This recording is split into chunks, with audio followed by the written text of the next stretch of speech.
وہ کیونکہ عدالت کے حکم کے مطابق جب وہاں پہ فوٹیج کا جو ہے وہ ڈسپلے ہوا ہے تو باقاعدہ جو ہے وہ وکلاء وہاں پہ موجود تھے۔ اب آپ مجھے یہ بتائیں کہ اگر ٹول پلازا سے چل کے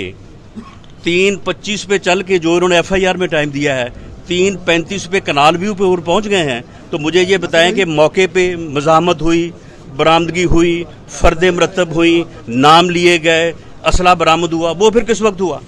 یعنی 10 منٹ کا فاصلہ 10 منٹ میں طے ہوا۔ وہ میرا موقف درست ہے کہ وہاں پہ انہوں نے کچھ نہیں کیا، وہاں پہ صرف میری گاڑی کو کیپچر کیا، ڈرائیور کو نیچے اتارا، اپنا ڈرائیور بٹھایا،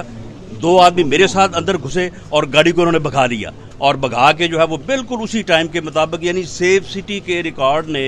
میرے موقف کو درست ثابت کیا ہے اور پروسیکیوشن اور حکومت کے موقف کو جو ہے وہ غلط ثابت کیا ہے۔ اب آپ یہ دیکھ لیں کہ کس قدر گھٹیا ترین انتقام ہے کہ ایک آدمی جس نے کبھی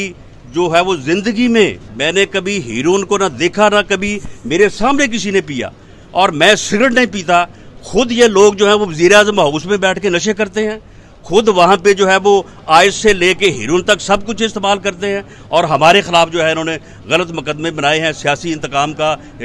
جو ہے وہ لینے کے لیے۔ اور میں سمجھتا ہوں کہ اگر کسی ادارے کے آفیسرز اس کا حصہ بنے ہیں تو یہ بدقسمتی ہے اس قوم کی، یہ اس ملک کی بدقسمتی ہے۔ اسی لیے میں نے آرمی چیف سے یہ